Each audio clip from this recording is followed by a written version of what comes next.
আজকে যে ক্লাস সেটা হলো আমরা কয়েকটা ম্যাথ দেখবো। খুব মনোযোগ দিয়ে ক্লাস করবেন। ক্লাস যদি ভালো মতো করেন তাহলে রেকর্ডের দরকার হয় না। ঠিক আছে?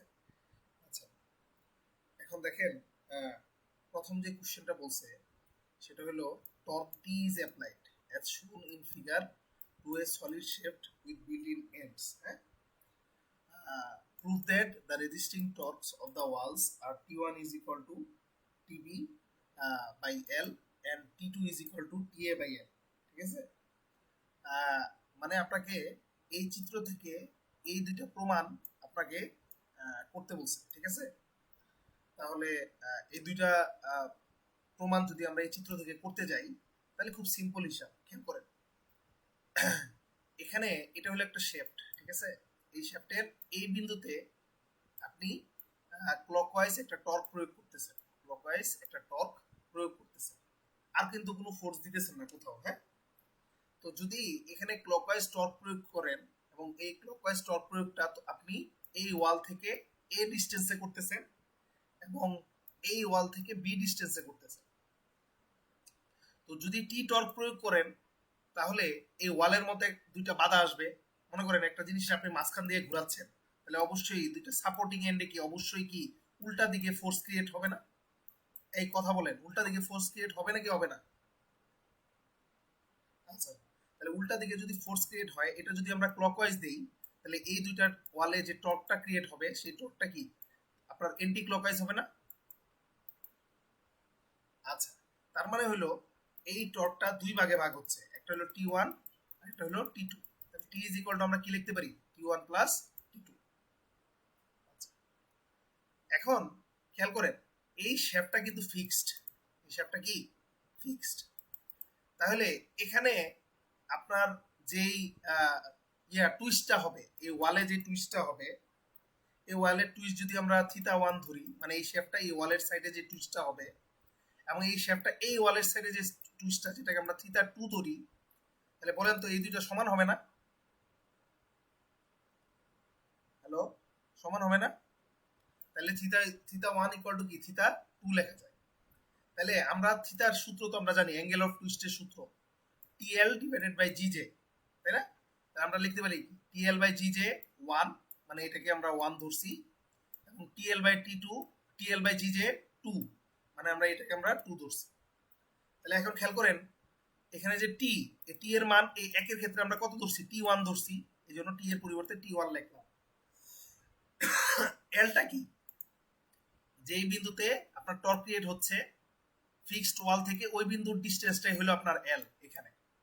তাহলে টর্কটা ক্রিয়েট হচ্ছে ফিক্সড পয়েন্ট থেকে এ ডিস্টেন্সে, তাহলে আমরা এল এর পরিবর্তে কি লিখতে পারি? এ লিখতে পারি। আর জি জে যেটা আছে এটা কনস্ট্যান্ট রাখলাম, তাহলে টিএল বাই জি জে 1 এর পরিবর্তে আমরা এই অংশটা লিখতে পারছি। আবার সিমিলার ভাবে দ্বিতীয় পয়েন্ট মানে এই সাইডের জন্য আমরা টি এর পরিবর্তে কি লিখবো? T2 লিখবো। এই যে দেখেন T2 লিখলাম। আর এই ফিক্সড পয়েন্ট থেকে এই টর্কের প্রয়োগকৃত পয়েন্টের ডিস্টেন্স হলো বি, তাহলে এখানে লিখলাম কি বি। আর জিজে কনস্ট্যান্ট থাকলো। এখন দেখেন আমরা এই জিজে কি বোথ সাইড থেকে কাটতে পারি, তাহলে T1 ইজ ইকুয়াল টু আমরা কি লিখতে পারি? T2 ইনটু বি বাই এ। এই যে দেখেন T2 ইনটু বি বাই এ, বা T2 ইজ ইকুয়াল টু আমরা কি লিখতে পারি? এই এ বাই বি ইনটু T1, মানে এটা বাম পাশে নিয়ে গেলাম, এটাও তো লিখতে পারি। তাহলে এখন দেখেন আমরা যদি T2 এর মান পাই, ঠিক আছে, T2 এর মান আমরা পাই, কত পাই? T1 into A by B, তাই না? তো এই T2 এর মানটা আমরা কি এখানে বসাই দিতে পারি না? এই যে 1 নম্বর সমীকরণে, এই যে 1 নম্বর সমীকরণে বসাই দিতে পারি না? তাহলে T ইজ ইকুয়াল টু কি আসে? T1 প্লাস T2, মানে কি a by b into T1, এই যে এই মানটা বসাই দিছি। তারপর লসাগু করবা, লসাগু করে কি আসে? T1b plus T1a। এখন দেখো আমরা যদি এখান থেকে T1 কমন নেই তাহলে কি আসে? a plus b। এই a প্লাস b তো হলো আপনার l, a প্লাস b কি l না? a প্লাস b আমরা কি বলতে পারি? l বলতে পারি না? তাহলে a প্লাস b এর পরিবর্তে আমি l লিখলাম। তাহলে t ইজ ইকুয়াল টু কি আসে? lt1 বাই b আসে, যে এই ইকুয়েশন থেকে, তাই না? তাহলে T1 ইজ ইকুয়াল টু কি লিখতে পারি? TB বাই L লিখতে পারি না? তাহলে দেখেন তো এটাই আমাদের প্রমাণ না? এই এতটুকু বুঝছেন? Hello hello. আচ্ছা, এখন এই T1 এর মানটা আমরা যদি 2 নাম্বার সমীকরণে বসাই, খেয়াল করেন আমাদের এখানে কি আসতেছে, T1 ইজ ইকুয়াল টু আসতেছে TB বাই L। এই মানটা আমরা এই যে T2 ইজ ইকুয়াল টু এই যে এই ইকুয়েশনে বসাই দিব, তাহলে কি আসে A by B into T1। T1 এর মান কত, TB by TB sorry TB by L লিখতে পারি। তাহলে দেখেন BB কাটাকাটি গেলে আপনার থাকে কি, TA বাই L থাকে না T2 এর পরিবর্তে, এইটা থাকে নাকি থাকে না? হ্যালো, তাহলে দেখেন T2 এর মান আসতেছে TA by L R T1 এর মান আসতেছে TB বাই L। দেখেন তো এই প্রমাণটা হয়ে গেছে না? এই ক্লিয়ার হয়েছে? আচ্ছা, এখন আমরা আরেকটা ম্যাথে চলে যাচ্ছি। সেই ম্যাথটা, এই ম্যাথটা খুবই ইম্পর্টেন্ট, খেয়াল করেন। এখানে বলছে solid shift a solid shaft is loaded as shown in figure. Determine the required diameter of the shaft if the shearing stress is limited to 60 megapascal. মানে এখানে এই শ্যাফটের রিকোয়ার্ড ডায়ামিটার চাইছে। রিকোয়ার্ড ডায়ামিটার মানে হলো মিনিমাম ডায়ামিটার। কি চাইছে? Minimum dia. যখন কোশ্চেনে রিকোয়ার্ড ডায়া বলবে, এটা মনে রাখবা মিনিমাম ডায়া তোমাকে বের করতে বলছে, ঠিক আছে? and the angle of rotation at free end is not to exceed 4 degree. মানে এই যে এই সাইডে আপনার অ্যাঙ্গেল অফ রোটেশন হলো 4 ডিগ্রি দেওয়া। তাহলে একটা হলো আমাদের শেয়ারিং স্ট্রেস দেওয়া, আর একটা হলো অ্যাঙ্গেল অফ রোটেশন মানে থিটার মান দেওয়া আছে। তাহলে এখান থেকে আমাদের ম্যাথটা করা লাগবে। তো ম্যাথ করার আগে আপনি এটার গ্রাফটা আগে বুঝেন, ঠিক আছে? গ্রাফটা বোঝাটা খুবই ইম্পর্টেন্ট। খেয়াল করেন এখানে অ্যাঙ্গেল অফ টুইস্ট কিন্তু দুইটা আছে, একটা হলো এন্টি ক্লকওয়াইজ আর একটা হলো ক্লকওয়াইজ। এন্টি ক্লকওয়াইজ যখন হবে তখন এই যে এই সাইডে, যেহেতু এখানে আপনি এন্টি ক্লকওয়াইজ টুইস্ট দিতেছেন, এই সাইডে আপনার টেনশন ফোর্স কাজ করে। কি কাজ করে? টেনশন ফোর্স কাজ করে। আবার দেখেন এই সাইডে আপনি ক্লকওয়াইজ দিতেছেন, তখন আপনার এই অংশটায় আপনার কম্প্রেশন কাজ করবে। কি কাজ করবে? কম্প্রেশন কাজ করবে। এই এতটুকু বুঝে আসছে? হ্যালো, আচ্ছা, তাহলে আমাদের যদি এটা কাজ করে তাহলে তো আমাদের এখন চিত্র আঁকা একদম সোজা হয়ে যাবে। দেখেন আমরা যদি এখান থেকে চিত্রটা আঁকি, এই যে চিত্র, খেয়াল করেন এই অংশটা সোজাসুজি একটা দাগ দিলাম, এই অংশটা সোজাসুজি আরেকটা দাগ দিলাম। খেয়াল করেন প্রথমে হলো এন্টি ক্লকওয়াইজ, তাহলে টুইস্টটা এন্টি ক্লকওয়াইজ হলে এখানে টেনশন কাজ করে। টেনশন কাজ করে কত মিটার? 1200 Newton metre. মানে এখানে টেনশন ফোর্সের কারণে যে টর্কটা আছে সেই টর্কটা কাজ করে কত? 1200। তাহলে 1200 ধরলাম এইখানে এই পয়েন্টটা, তাহলে এই পুরো অংশটায় আমার 1200 ন্যানোমিটার টর্ক কাজ করতেছে। 1200 ন্যানোমিটার আমার কি কাজ করতেছে? টর্ক কাজ করতেছে। আবার দেখেন এই অংশটার মধ্যে আবার আপনার কম্প্রেশন কাজ করতেছে কত ন্যানোমিটার? 750 নিউটন মিটার কাজ করতেছে। তাহলে এখানে দেখেন 1200 আর এখানে কম্প্রেশন 750, তাহলে এই অংশটার মধ্যে, এই যে এই অংশটার মধ্যে আপনার অ্যাকচুয়াল ফোর্স কাজ করতে মানে টর্ক কাজ করতেছে কতটুকু? 1200 হলো টেনশন মাইনাস 750 না, তাহলে কত আসে? 450। এই বুঝছেন কিভাবে 450 হয়েছে? হ্যালো, আচ্ছা, তাহলে তাহলে 450, তাহলে 450 ধরলাম, এই যে এই রেখাটা হলো 450, ঠিক আছে? এটা হলো 450 নিউটন মিটার। তাহলে এই গ্রাফটা হলো আপনার মিন টর্কের গ্রাফ, ঠিক আছে? এটা এঁকে নিলাম আমি আমাদের ম্যাথের সুবিধার্থে। এখন দেখেন আপনার এখানে শেয়ারিং স্ট্রেস দেওয়া, আমি বারবার বলতেছি শেয়ারিং স্ট্রেসের সূত্র কি বলেন তো? মনে আছে লাস্ট ক্লাসে পড়াইছিলাম 16t divided by pi d cube পড়াইছিলাম না? এই পড়াইছিলাম। আচ্ছা, তাহলে এখন খেয়াল করো এই টি এর মানটা কি দুই সাইডই সেম? এই প্রথম অংশ দ্বিতীয় অংশ দুইটাতে কি সেম? হ্যাঁ, একটা হলো 1200 আর একটা হলো 450। এই সাইলেন্ট করো, আমি তো তোমার কোশ্চেন জিজ্ঞেস করিনি। না, কোশ্চেন জিজ্ঞেস করলে তুমি সাইলেন্ট রাখবা। তাহলে দেখো টি ইজ ইকুয়াল টু, আমরা যখন 1200 নিউটন মিটার ইউজ করব, 1200 নিউটন মিটার ইউজ করব, তখন এই টাও এর মানের সূত্রটা কি দাঁড়ায়? Tau is equal to 16 into 1200 divided by কি পাই ডি কিউ। এখন দেখো এই যে শেয়ারিং স্ট্রেস এটার মান তো দেওয়া আছে 60 মেগাপ্যাসকেল। আমি কিন্তু প্রথম অংশটার জন্য বের করতেছি, এই যে একের জন্য বের করতেছি, এটা কিন্তু একের জন্য। তাহলে এটার মান কত দেওয়া 60 মেগাপ্যাসকেল, মানে 60 ইন্টু 10 টু দি পাওয়ার 6। তাহলে দেখো তো এখানে ক্যালকুলেশন করে তুমি ডি এর মান পাইবা না? এই ডি এর মানটা আসবে তোমার ধরো ডি এর মান কত আসে ক্যালকুলেশনে বসাই নেই। ডি এর মাসে 0.0467 মিটার, ঠিক আছে, বা 46.7 মিলিমিটার, এটার কাছাকাছি আসবে। এই এতটুকু ক্লিয়ার হয়েছে?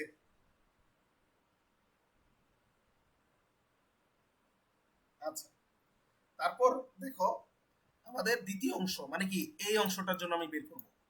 দ্বিতীয় অংশের জন্য আমরা যদি ক্যালকুলেশন করি সিমিলার ভাবে, sharing stress tau is equal to কি লেখা যায় 16 টি বাই পাই ডি কিউব। তাহলে টাও এর মান তো সবসময় same, 60 into 10 two the power 6 megapascal দেওয়া আছে শেয়ারিং স্ট্রেস, ইন্টু কি 16 ইন্টু টি এর মান। দেখো দ্বিতীয় অংশে টি এর মান মানে টর্কের মান কত 450 না? এই কথা বলো 450 না? তাহলে 450 বসাইলাম, তাহলে বাই কি পাই ডি কিউ। তাহলে এখান থেকে ডি এর মান চলে আসতেছে। ডি এর মান কত আসতেছে? ডি এর মান আসতেছে তোমার 0.0336 মিটার, তার মানে হলো 33.6 মিলিমিটার। তাহলে আমরা এই যে টাও এর কাজটা করে ফেলছি, ঠিক আছে, দুইটা কেসের জন্য। যদি শুধু টাও বলতো মানে তাহলে আমাদের কিন্তু ম্যাথ শেষ, কিন্তু এখানে আবার ডিগ্রি একটা পেজ দিয়ে দিছে, তাহলে ডিগ্রির অংশটা আমার করা লাগবে। এখানে বলেই দিছে যে টোটাল অ্যাঙ্গেল অফ টুইস্ট। তাহলে টোটাল অ্যাঙ্গেল অফ টুইস্ট মানে কি টিএল বাই জিজে না, আমাদের সূত্রটা মেইন।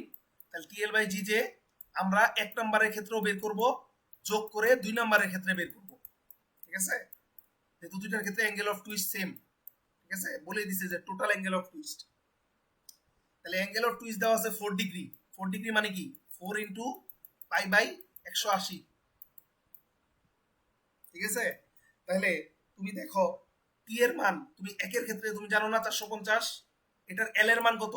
এই যে এটার এল এর মান তো 2.5 দেওয়া আছে কোশ্চেনে, এই যে দেখো 2.5 দেওয়া। আবার দ্বিতীয় এর ক্ষেত্রেও টি টু এর মান কত 1200, এটার ক্ষেত্রে এল এর মান কত 2.5, এই যে দেখো 1 এল, এগুলো সব কিন্তু বসাইতে পারবা, পারবা না? খালি মান জান মানা কোনটা, জে এর মান জান মানা, যেটার মান কত pi by 32 d to the power 4। তো তুমি এখান থেকে কি ডি এর মান বের করতে পারবা নাকি পারবা না? হ্যালো, আচ্ছা, সব দেওয়া আছে, থিতার মান দেওয়া আছে, টি এর মান দেওয়া, এল এর মান দেওয়া। যেমন 1 নাম্বার পয়েন্টে টি এর মান কত, এই যে 1 নাম্বার পয়েন্টে টি এর মান হলো 450, এল এর মান কত 2.5, জি এর মান কত, ডি এর মান কি কোশ্চেনের মধ্যে দেওয়া আছে? জি এর মান কোশ্চেনের মধ্যে দেওয়া নাই। যদি দেওয়া না থাকে তাহলে জি এর মান ধরবা 83 গিগা প্যাসকেল। জি এর মান দেওয়া থাকবে, এটা কোশ্চেনে আসে নাই, ঠিক আছে। জি এর মান কত আসবে 83 গিগা প্যাসকেল। তাহলে গিগা প্যাসকেল যদি থাকে তাহলে জি এর মান কত 83 ইনটু 10 টু দি পাওয়ার 9 না? হ্যালো, আচ্ছা, তাহলে আমরা কিন্তু ইজিলি মানটা বসাইতে পারতেছি, হ্যাঁ। তাহলে জে এর মান কত pi by 32 d to the power 4। 1 আর 2 দুইটা অংশে এই সাইলেন্ট করব, 1 আর 2 দুইটা অংশের ক্ষেত্রে কি pi by 32 d to the power 4 আসে। তাহলে এখান থেকে ডি এর মান বের হয়ে গেল। ডি এর মান কত বের হবে? ডি এর মান বের হবে 51.89 মিলিমিটার, 89 মিলিমিটার। এখন আমারে বলো যে আমাদের কোশ্চেনে যে রিকোয়ার্ড ডায়ামিটার, রিকোয়ার্ড ডায়ামিটার মানে কি মিনিমাম ডায়ামিটার বের করতে হচ্ছে। মিনিমাম ডায়ামিটার বের করলে আমরা কোন ভ্যালুটা জানি নেই, ম্যাক্সিমাম ভ্যালুটা নেই না? তাহলে একটার ভ্যালু পাইছি আমি 46.7, আরেকটার ভ্যালু পাইছি 33.6, আরেকটা পাইছি 51.89, তাহলে কোনটা নিব? তাহলে রিকোয়ার্ড ডায়ামিটার সমান কি হবে 51.89 মিলিমিটার। এটাই হলো তোমাদের অ্যান্সার। কঠিন লাগছে? হ্যালো, হ্যালো, আচ্ছা, ঠিক আছে। এখন আমরা থার্ড ম্যাথে চলে যাচ্ছি। থার্ড ম্যাথটা হলো A cantilever beam is to be designed for minimum stress. Option for choice of cross section area is either square or circular shape.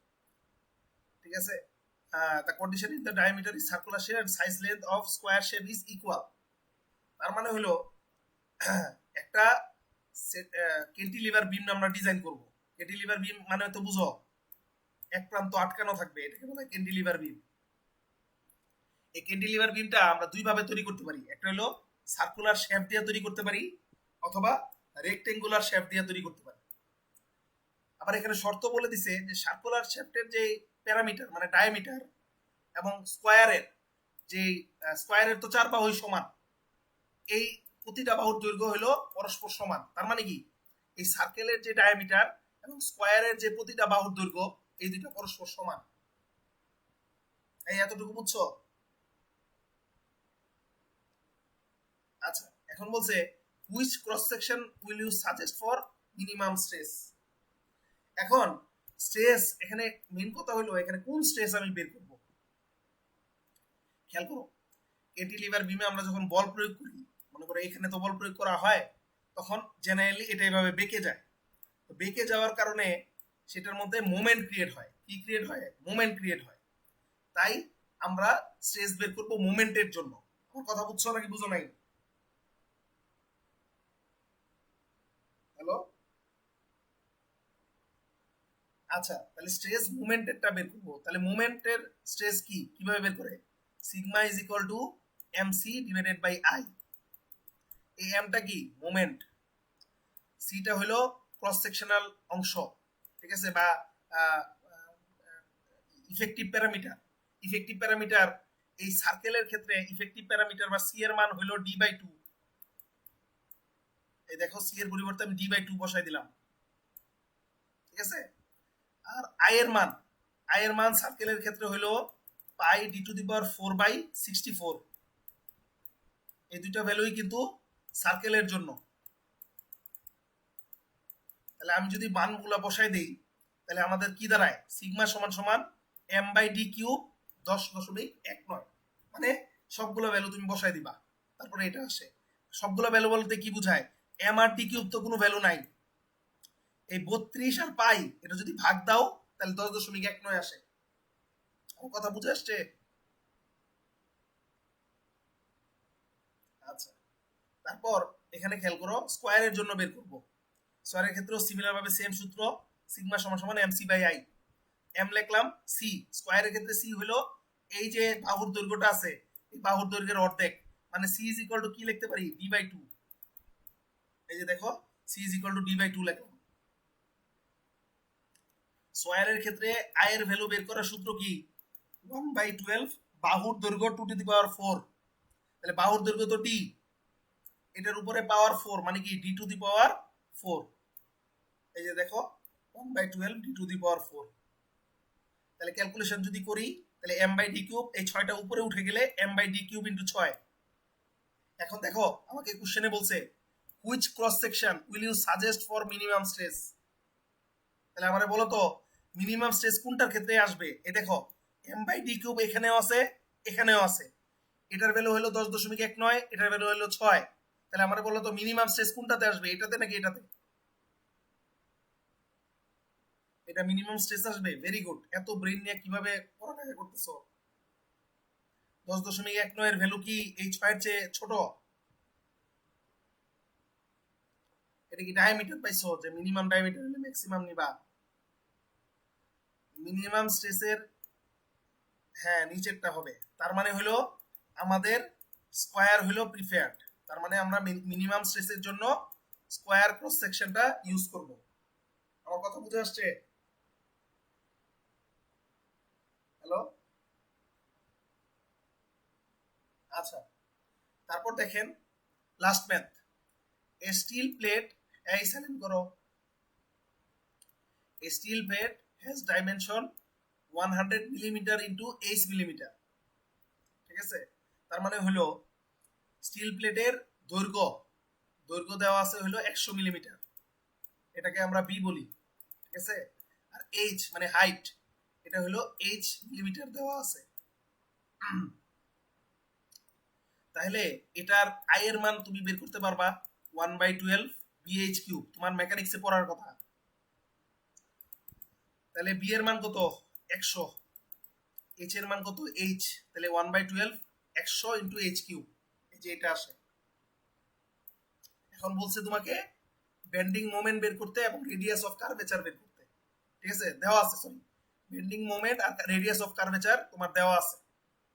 এখন দেখো এটার একটা সূত্র আছে, এই সূত্রটা আমাকে বুঝতে হবে। এই সূত্রটা কি? বেন্ডিং মোমেন্টের সাথে তোমার রেডিয়াস অফ কার্ভেচার এটার সম্পর্ক কি ভালো করে বুঝো। বেন্ডিং মোমেন্ট মানে কি? মনে করো এটা হলো একটা ক্যান্টিলেভার বিম, এটার মধ্যে যদি আমি ফোর্স প্রয়োগ করি এফ, বলো তো এটা এরকম মোমেন্ট এরকম বেঁকে যাবে না? এই বেঁকে যাবে না? এই যে বাঁকা অংশটা দেখো একটা বৃত্তের মতো লাগতেছে, ঠিক আছে? এই যে এটা এখানে যদি আমরা একটা বৃত্ত আঁকি, এখানে কিন্তু বৃত্ত আঁকতে পারবো। তাহলে বাঁকা অংশটার যেই রেডিয়াসটা আছে, মানে যত অ্যাঙ্গেলে বা যেভাবে সে বাঁকতেছে, এটা রেডিয়াসটা বা কার্ভেচারের রেডিয়াসটা কি বলা হয়? রেডিয়াস অফ কার্ভেচার, মানে আর, ঠিক আছে? আর ফোর্স যেহেতু প্রয়োগ করছি, তাহলে এখানে একটা মোমেন্ট ক্রিয়েট হচ্ছে। কি ক্রিয়েট হচ্ছে? মোমেন্ট ক্রিয়েট হচ্ছে। এই মোমেন্টের সাথে রেডিয়াস অফ কার্ভেচারের সম্পর্ক হলো M by I is equal to হলো ই বাই আর।